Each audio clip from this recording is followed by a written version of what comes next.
fazemos planos, né? Agora há pouco, se ouvindo aqui a fala, conseguimos perceber que nós fazemos planos que às vezes não se concretizam. E concretizamos coisas que não estavam nos nossos planos, né? Porque a mão de Deus nos conduz. A vida me afastou de alguns trabalhos do movimento espírita por conta de escolhas para outras coisas, que foram também escolhas realizadas em prol dos outros. Então, brevemente, né, só para aqueles que não me conhecem, eu venho há mais de 20 anos na doutrina espírita e em determinado momento, depois de transitar por muitos ambientes, eu fui buscar uma formação acadêmica. E hoje, então, eu atuo na psicologia e consigo, assim, ir um pouco além, né, no entendimento meu, na minha prática clínica, porque eu aprendi a doutrina espírita antes, né? Não sou de lar espírita, mas minha mãe, de uma outra forma, sempre me encaminhou para este caminho, onde Jesus esteve sempre presente. Voltando, então, depois de aposentada, né, voltando a fazer exposições no litoral, eu comuniquei a casa que imediatamente convidou, ao que eu agradeço muito, né, a possibilidade do retorno. E o tema, então, me foi dado por eles: dai de graça o que de graça recebeste. Embora a gente estude há bastante tempo, quando vem um tema, a gente estuda mais aquele tema, né? Mas enquanto eu estava ali sentada, a prece que eu fazia era de que essas minhas palavras, meio tortas, porque as imperfeições estão aqui, possam ser, pelos espíritos que aqui estão, manipuladas para que cada um receba aquilo que necessita. Não tenho, outro dia eu estava no ambiente e eu cheguei, né, no ambiente e alguém disse: essa aí acredita nestas coisas. E eu disse: eu acredito não. Eu tenho certeza, eu vivo isso, né, no meu dia, e eu tenho certeza que a espiritualidade está conosco. E eu lembro, quase lembro mesmo assim, das palavras de Jesus, quando ele disse: estarei convosco até o final dos tempos. Então eu não tenho, né, nenhum sentimento de abandono com relação à espiritualidade. E nós fomos então em busca, né, no capítulo 26, dai de graça o que de graça recebeste. Antes um pouco eu pensei de como abordar essa temática, e lembrei que sempre que a gente fala disso, a gente fala de mediunidade. Mas no Evangelho tem um pouco mais do que mediunidade quando se refere a dar de graça o que de graça a gente recebeu. Lembro, assim, nos meus primeiros tempos de casa espírita, às vezes fazia a recepção na casa e as pessoas vinham, às vezes pela primeira vez, e queriam estudar, né? E perguntavam, coitadas, eu também acho que eu fiz essa pergunta a primeira vez: quanto tempo demora, né? Coitados, né? Não tem fim, né? Mas isso é bem bom, porque a gente vai do mais simples para o mais complexo e cada vez faz mais sentido. Quando a gente fala em mediunidade, especialmente, é uma coisa que suscita dois tipos de, não sei se sentimentos, mas assim, impressão nas pessoas. Ou elas chegam perto, é parecido com psicologia, né? Quando a gente diz que é psicólogo, ou a pessoa chega perto e quer consulta, ou ela corre porque não quer que a gente bate o olho nela, né? Então, com mediunidade é parecido. As pessoas querem, né, ou se servir dela, ou, né, servir a ela. E muitas vezes recebi pessoas assim, entrando na casa, perguntando como é que funcionava, e a gente convida, né? Vem para a palestra, se interage, vê como é que é, vê se encaixa, depois vai para o estudo, depois de um tempo para o estudo da mediunidade, e depois talvez para a mesa mediúnica. Elas querem cortar caminho, né? Como se fosse fácil. Mas quando a gente fala em dar de graça o que de graça recebeu e toma como base o Evangelho, nós vamos encontrar 4 situações que são citadas por Jesus, mais ou menos nessa trilha da grana, né? Esse negócio de dar de graça, não cobrar, não cobro, quanto é que eu cobro? como é que é isso, né? Mateus traz, no primeiro momento, o dom da cura. Lá naquele tempo que Jesus vivia entre os apóstolos, os discípulos, logo no início, né, não os apóstolos, mas os discípulos, eles ganharam, Jesus deu a eles também o dom da cura. Jesus curava, né, os doentes, os desvalidos, e deu aos seus discípulos a oportunidade de fazer o mesmo. Alguns não tinham coragem, outros não tinham confiança no início, mas sim, a gente encontra que Jesus deu aos discípulos a possibilidade de curar os enfermos e expulsar os demônios. Porque ele veio, né, nos dizer que nós somos, e aí a gente vai falar lá no último item sobre mediunidade, nós somos medianeiros. A gente faz essa ponte entre a espiritualidade superior e a materialidade. Mais ou menos, como eu sou professora também, eu gosto muito de associar com coisas práticas para fazer entendimento. Para quem chega pela primeira vez, às vezes, algumas palavras da doutrina espírita não são bem claras, né? Ou de qualquer assunto quando a gente não está acostumado. Mas eu gosto de pensar que pela rua aí a gente enxerga postes com fios de alta tensão, que se nós botássemos o microfone aqui, eu estava torradinha já direto, né? Então existe a necessidade de baixar essa tensão. Existem fios de baixa tensão. As de alta tensão, 13 mil, 20 mil volts, né? Uma coisa bem terrível. Aqui 110, acho que Tramandaí, né? Osório 220. Lá tem que ter mais cuidado com a energia, né? Um pouco mais forte. E é mais ou menos assim que eu acho que eu ilustro que a espiritualidade superior, ela tem uma energia de outra ordem e precisa do medianeiro, precisa do médium para que os fluidos possam passar e atuar. Então o médium ele não é nada especial, né? E qualquer um é, ou pode ser, qualquer um não é não, né? Qualquer um pode ser médium, a gente vai ver, né? Alguns têm algum tipo de tarefa, outros têm outra. Né? Alguns estão médium. Né? No livro dos médiuns fala isso, né? Todo mundo é médium? Sim, em algum nível todo mundo é. Né? Intuitivamente, vidente, audiente. Alguns são mais, outros são menos. Às vezes a nossa tarefa, no consultório vai ser pessoas que querem saber qual é o meu lugar no mundo. Sei lá, estou procurando o meu, né? O nosso lugar é aquele lugar onde a gente faz o que gosta e perde a noção do tempo. Ali está a nossa missão, né? Quando a gente faz com gosto aquilo, talvez ali seja. E às vezes, gente, é fazer um arroz soltinho, né? Às vezes é distribuir sorriso. Às vezes é estar aqui com uma palavra que muitas vezes a gente, e aí eu penso que os meus queridos colegas de movimento, talvez, não sei se pensam assim, às vezes sentada ali eu pensei, caramba, será que eu dou conta, né? Às vezes as nossas imperfeições nos fazem pensar, né? Que a voz está boa, o assunto está legal. Lá no fundo estão assim ouvindo, e eu tinha um colega que sentava bem no fundo e fazia assim para mim, né?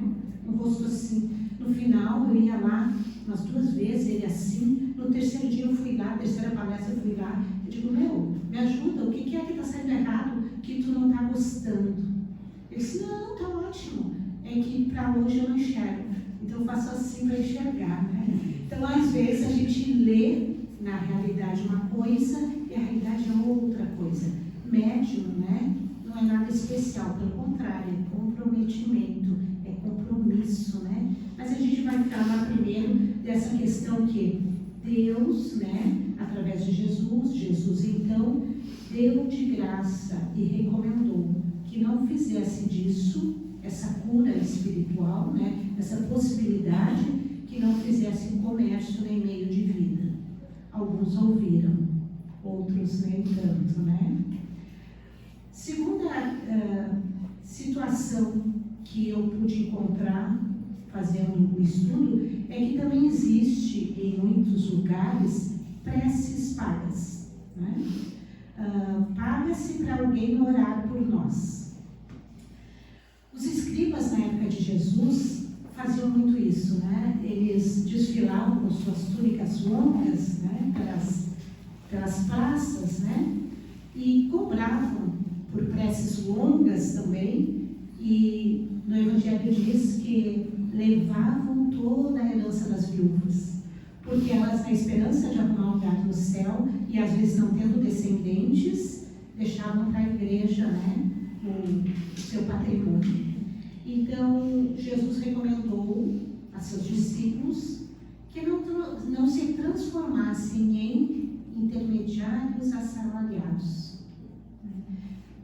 A gente faz prece, as pessoas pedem prece, e eu até aprecio fazer prece para alguém que eu conheço, do que fazer prece para todos, embora a gente faça, se fez aqui, né, prece para todos. Mas quando tu tem um gosto, quando tu tem essa identificação, aquilo toca muito mais o coração da gente. Agora há pouco, né, consegui enxergar, inclusive, assim, na minha mente, né, uma pessoa a quem eu dirigia as preces, que já está na espiritualidade. Então, isso tem muito mais força, né? Mas também tem muita força isso aqui, né? Uma prece sozinha alcança o seu objetivo, mas muitas preces alcançam muito mais, né? A gente costuma até dizer que uma prece de mãe arromba os portões do céu, né? Quando aquilo realmente tem aquele desejo, né? Muito mais de agradecimento, e é bem isso, né? A gente pede, né? E no final a gente diz que seja feita a vossa vontade. E quando faz a vontade dele, os desígnios dele, que a gente não conhece muito bem quais são, porque vamos combinar, não é muito claro, né? A gente dá uma espernhada, né? Às vezes se sente abandonado, mas na verdade, se tiver um pouquinho, como dizia aqui, né, a mensagem, acalma teu coração, anda mais um pouquinho, olha para trás e diz que bom que não deu certo aquilo que eu queria, né? Muitas vezes, a maioria das vezes é livramento do que propriamente uma coisa que eu achava que merecia. Eu lembro que minha mãe falava que Deus escreve certo por linhas tortas. E eu aprendi meio que reproduzir isso na fala. Aí hoje eu penso, né, que ela está um pouquinho enganada nisso. Deus escreve certo por linhas certas. Nós ainda somos analfabetos nessa linguagem, né? Mas se formos mansos, pacíficos, dóceis, observadores, a gente consegue mais ou menos entender quais são os propósitos de Deus. Tem um livro que eu estava lendo outro dia, A Dança do Universo, nada a ver com doutrina espírita, mas é Marcelo, né, um astrônomo, e ele fala da dança do universo, como é que as coisas não caem lá de cima, ou lá de cima a gente está lá embaixo, como é que é esse negócio de astronomia, né? Não astrologia, astronomia. E ele fez uma colocação que eu acho fantástica e funciona até nas minhas aulas lá, e eu acho que funciona em qualquer ambiente. Ele diz que o universo e todas as coisas vão combinar são mais ou menos assim, como um grande jogo de tabuleiros, e que às vezes a gente é mero espectador. Eles jogam e a gente olha. A gente não sabe quais são as regras, mas se parar tempo suficiente e observar com atenção, a gente descobre algumas delas. Não é assim? A gente não sabe já no coração da gente o que é certo, o que é errado, o que é bom, o que é mal. Às vezes até em um conflito com aquilo que nos ensinaram. Mas a gente tem, em essência, a capacidade disso, né? Então, quando a gente fala em preces, né? A prece que sai do coração, às vezes eu brinco lá com minhas colegas, não precisa nem ter palavra, sabe aquele suspiro? Tipo, socorro, me ajuda, né? Não precisa nem palavra, né? A pessoa quando está um pouco perturbada, angustiada, deprimida, obsediada, às vezes ela não acha palavras mesmo, não palavras, não uma mensagem do coração. E aí vale sim a prece decorada, que pelo menos descola daquela situação, né? Dá uma ideia, da gente estar preso em alguma ideia, alguma coisa, e aquilo repete. Então eu preciso descolar daquilo. Aquela prece normal, decorada, funciona, mas nada dá como a gente conversar, né? Com o amigo Jesus, da espiritualidade, né? Tem um movimento do Evangelizar e Amar, né? Um grupo que a gente às vezes consegue no movimento de jovens ouvir eles cantando, tocando. Tem uma música que eu não vou torturar vocês cantando, porque não é um dom que eu tenha, por favor, mas ele fala: senta aqui, senta ao meu lado, vamos conversar, né? Jesus falando para cada um de nós. E muitas vezes é isso, no silêncio que às vezes a gente se angustia, é que ele fala conosco. Então, naquele tempo, foi um dos motivos, talvez, entre muitos outros, né, que os fariseus, né, queriam a cabeça de Jesus, né, o corpo inteiro, na verdade, né, porque ele ameaçava aquilo que acontecia como normal, dizendo que não, que as preces não deveriam ser intermediadas por alguém que as cobrasse. Prece que é fórmula e que tem preço, nada tem a ver com a justiça de Deus. E a justiça de Deus alcança a todos. Pensa como seria aquele que não pode pagar pelas preces? Como ele ficaria desassistido? Não, né? E ainda quem paga? Pensa que está aqui. Não precisa orar então. Já paguei, fulano faz por mim, terciariza, né? Não dá certo, né, gente? Prece se mede pela fé de quem ora. Um outro momento, assim, então nós vamos encontrar mercadores expulsos do templo. Jesus chega no templo em Jerusalém, né, e encontra lá um grande mercado mesmo. Né? Estão vendendo coisas, estão vendendo pombos para sacrifício dentro de um templo que deveria ser casa de oração. Aí ele se enfurece, são algumas passagens, parece que não é Jesus, né? Mas ele precisava de diferentes formas ensinar a diferentes pessoas, de diferentes acessos, vamos dizer assim. E aí, naquele momento, ele expulsa, né, os mercadores que tinham transformado, então, aquele lugar de oração em um mercado. E ele condena, assim, a prática de negociação, de tráfico mesmo, né? Compra e venda de coisas santas, né? De coisas importantes naquele momento para aquele lugar. E a gente fica pensando se isso aqui foi mesmo lá naquele tempo ou se ainda é por aí hoje, né? Que acontece. E a gente chega então na mediunidade, que é um assunto assim que muitas pessoas apreciam, né? Ouvir, muitos porque negam e outros porque ouvem e veem e não querem parecer que isso seja uma coisa descolada da normalidade. Na verdade, a mediunidade vem não como um dom, né? Algumas pessoas imaginam-se especiais. Na verdade, os mais comprometidos é que têm o dom da mediunidade. E eu falo dom aqui ilustrativo, né? Porque não é o dom, é um compromisso bem severo. Vamos pensar assim, mais ou menos que nem aquela fala de que fala assim que aquela frase que fala que quem muito é dado, muito será cobrado. Se a partir do estudo mediúnico, se a partir do entendimento de que não se morre, de que se reencarna sucessivamente para dar conta da evolução, a nossa individual e a nossa enquanto coletividade. Se eu sei isso e ainda piso na bola, penso que vem depois, né? Então, ela vem como uma ferramenta a mais que ajuda no progresso. Quando eu falo assim, nunca deixo de lembrar que eu não falo para ninguém, né? Porque o ouvido mais perto dessa boca que fala é o meu, né? Então, eu preciso ouvir, acreditar, fazer sentido do que eu falo para a minha evolução, né? Na parte do turno da noite, hoje, eu dou aula teórica para a primeira habilitação. Pego jovens, e não jovens, mas às vezes jovenzinhos assim que já dirigem sem habilitação, são doidinhos de moto lá, né?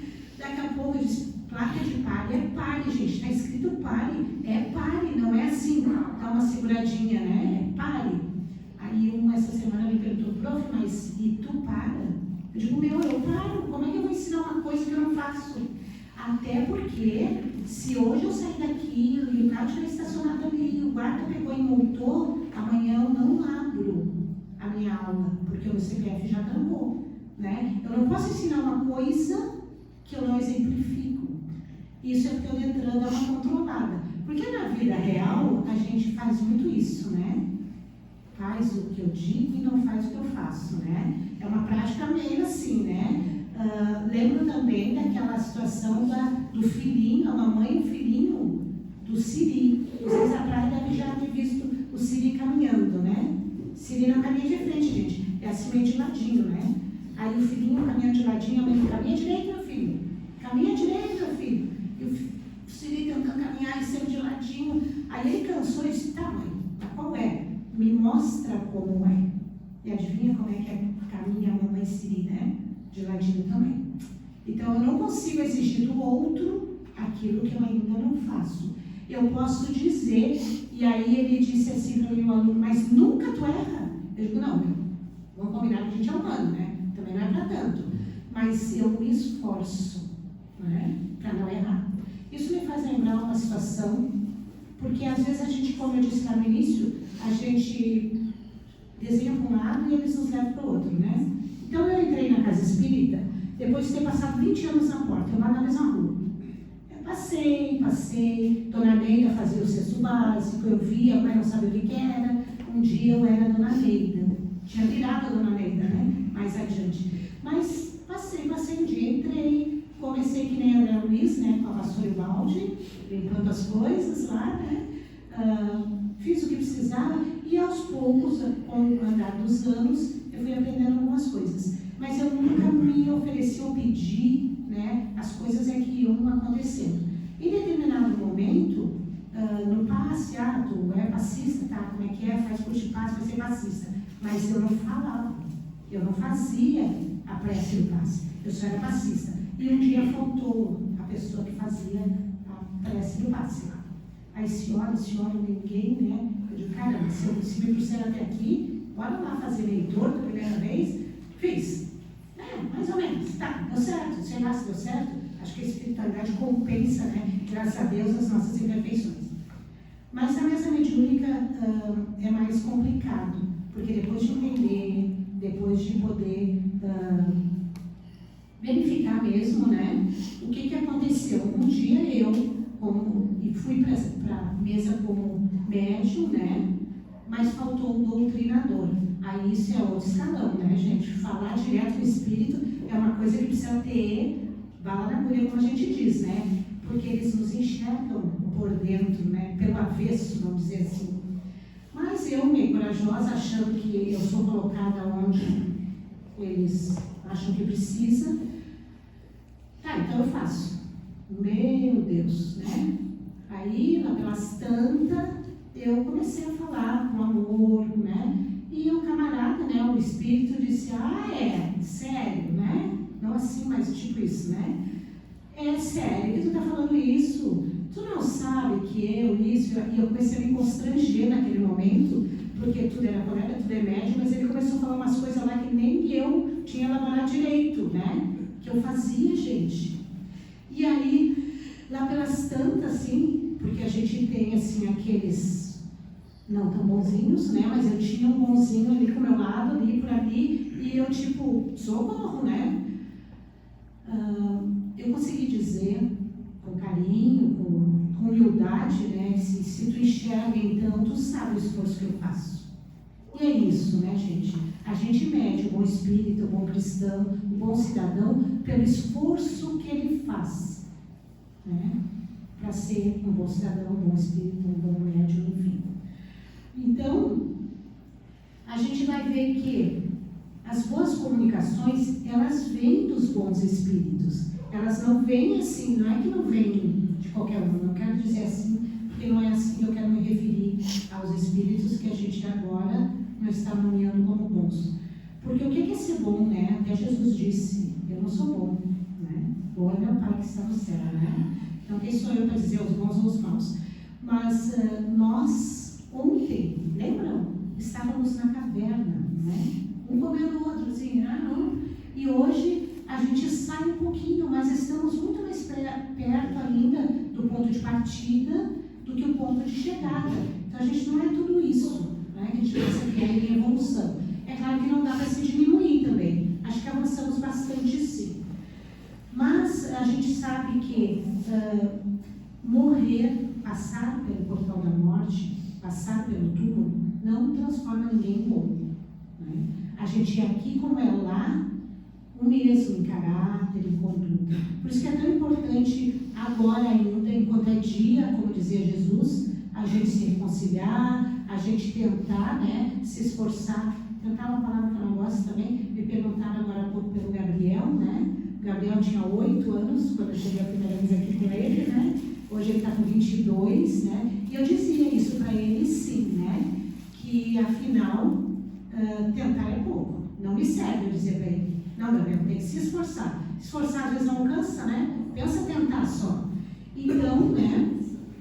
A partir daí, a gente vê que as pessoas que por algum motivo desencarnam, por qualquer motivo desencarnam, elas acordam do lado de lá do jeito que viveram do lado de cá. E a partir daí continuam, né? E nós, às vezes, pensamos e dividimos uma linha entre os bons e os maus, mas eu tento desconstruir bastante isso, porque isso é uma questão cultural, isso é uma questão... a gente não está falando daquelas verdades verdadeiras, vamos pensar assim, né? Mas muita coisa é social. O que pode, o que não pode fazer, o que é certo, o que não é, às vezes é circunstancial. O que é essência mesmo, a gente sabe, né? Isso vai purificando de vida em vida. Uma coisa legal que eu descobri, graças a Deus, né? Que é entre o que a gente faz na vida e o que a gente tem que passar para compensar aquilo que a gente fez, às vezes tem 2, 3 encarnações no meio. Ainda bem. Que a gente se prepara. Não é assim, a gente não se prepara para as coisas. Deus, em sua infinita bondade, não nos larga assim numa vida muito difícil. Por isso que a gente também diz, ouvi dizer, que ninguém carrega o fardo maior, mais pesado que consegue. Porque nós nos preparamos para isso. Mais ou menos que nem videogame, né? O pessoal joga aí joguinho certo ainda, né? Uma vez jogavam, né?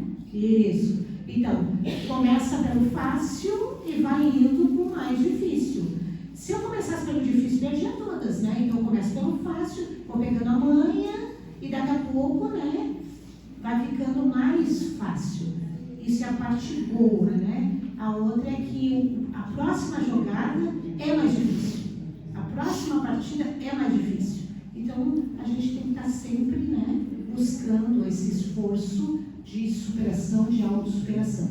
Não superar ninguém, né? Não ser melhor que ninguém. Mas eu ser melhor do que ontem, hoje, né? E amanhã ser melhor do que hoje, de pouquinho em pouquinho. Vamos combinar que é bem pouquinho, né? Mas é assim como dizia o slide aqui, né? Quando eu cheguei, a gente bota o pé e bota o chão, a gente vai indo, ele vai abrindo, o caminho a gente faz caminhando, né?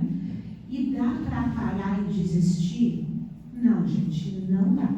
Dá para parar e descansar.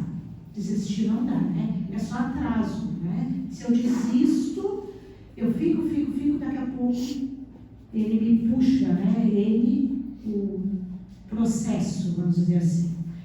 Então, como tudo, né? Os espíritos bons, eles não têm interesse. Eles nem aparecem. Quem trabalha em mediunidade aqui sabe, né? Se o negócio não estiver bem equilibrado, nem dá comunicação na sessão mediúnica. Se o pessoal não tiver com interesse, né? Se não tiver com interesse de crescer, de melhorar, se vier com interesse de aparecer, de causar, né?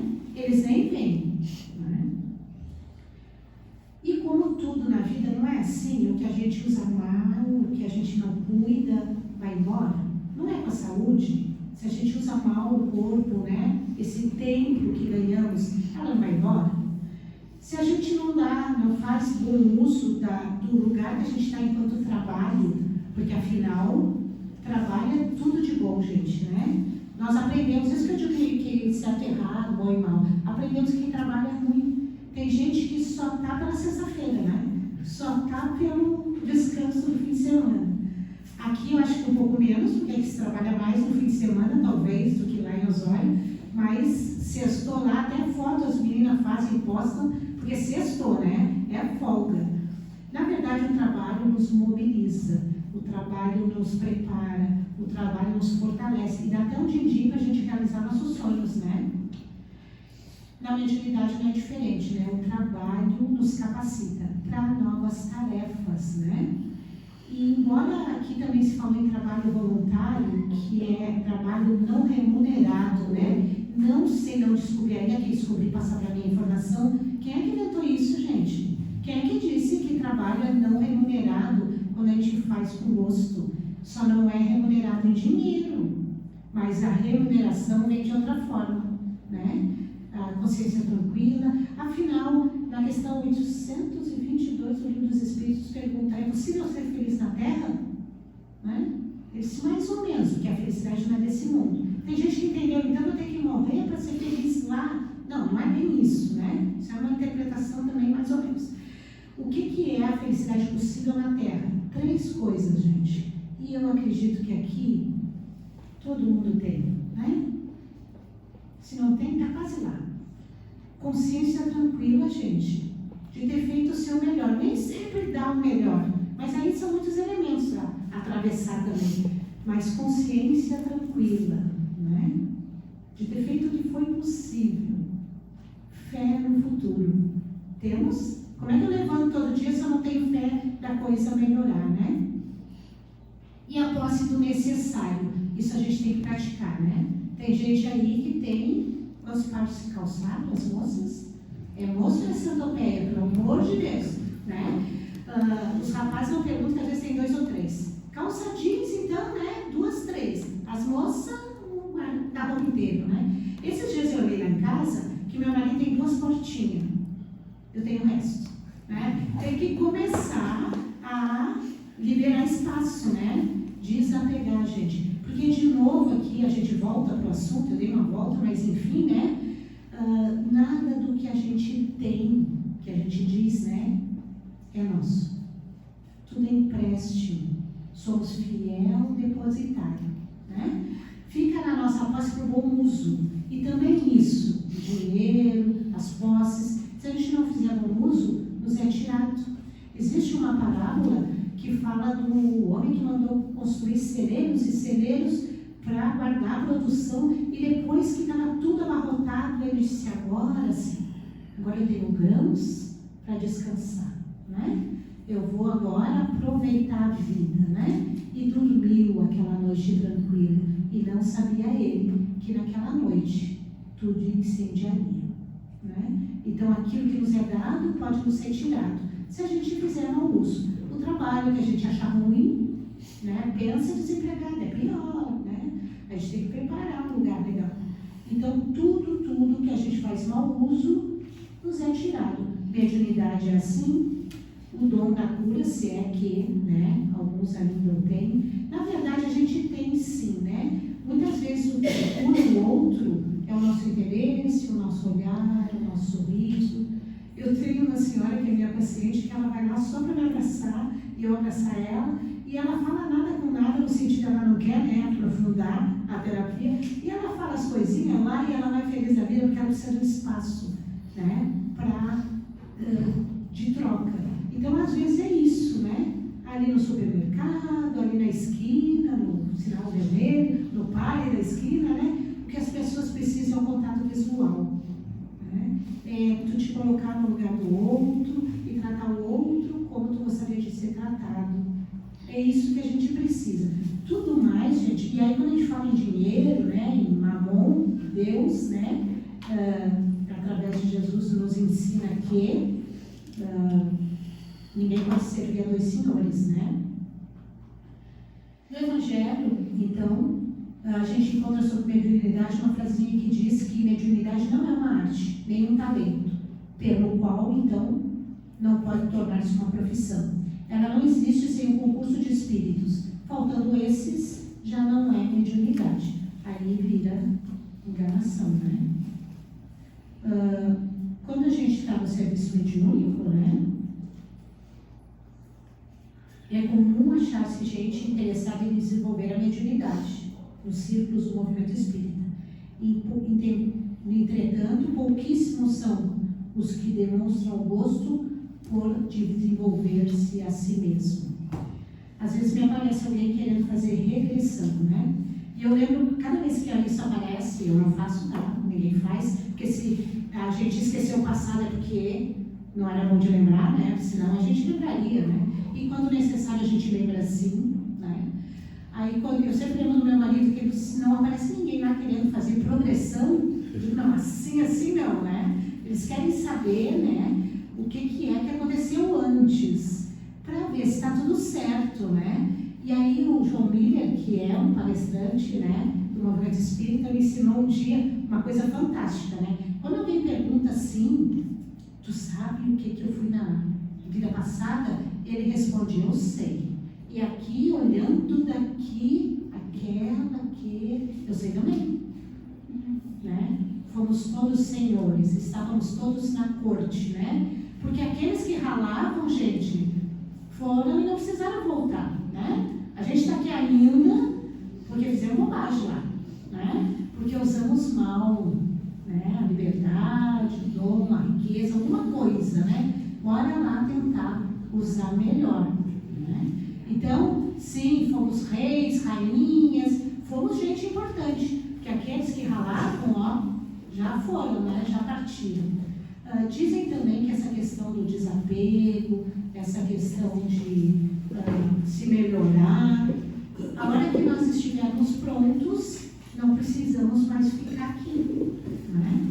Porque assim no hospital interna, quem está doente, quando se cura não fica, né? Vai embora, porque não precisa, curou, né?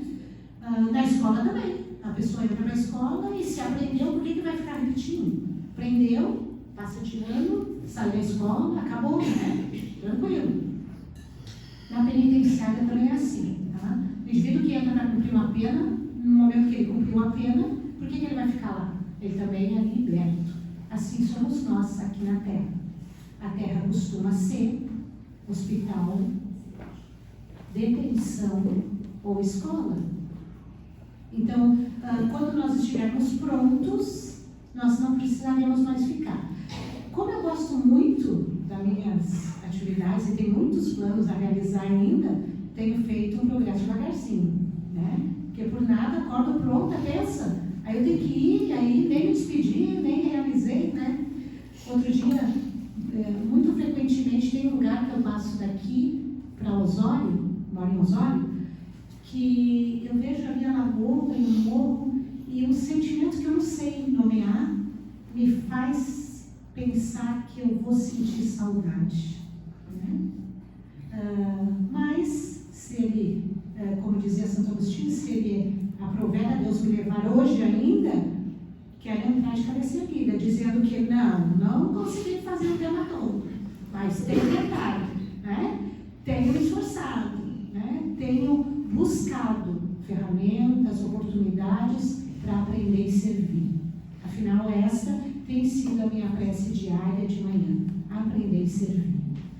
Afinal, a prece final, como dizia Santo Agostinho, é essa mesmo, de avaliar se Deus me chama hoje. Eu tenho vergonha de alguma coisa?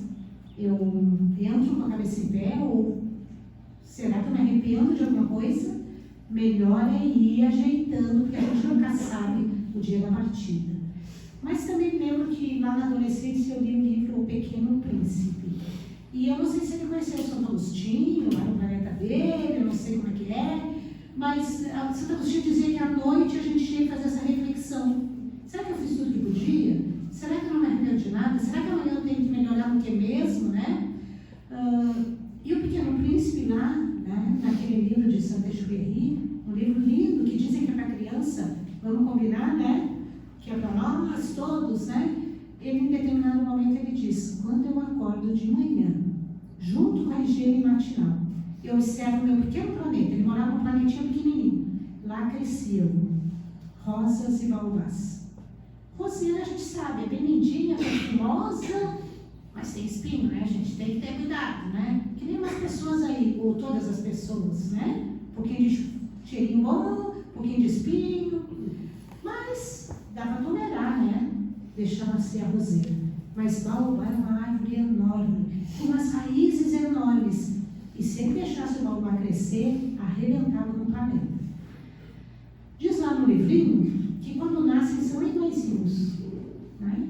2 folhinhas, e logo que ele percebe, ele arranca o baobá, de manhã, antes que ele cresça. Então eu achei ele um pouco mais, quem sou eu, né, criticando Santo Agostinho aqui, mas achei ele um pouquinho mais eficiente que Santo Agostinho, porque antes das coisas crescerem em nós, a insegurança,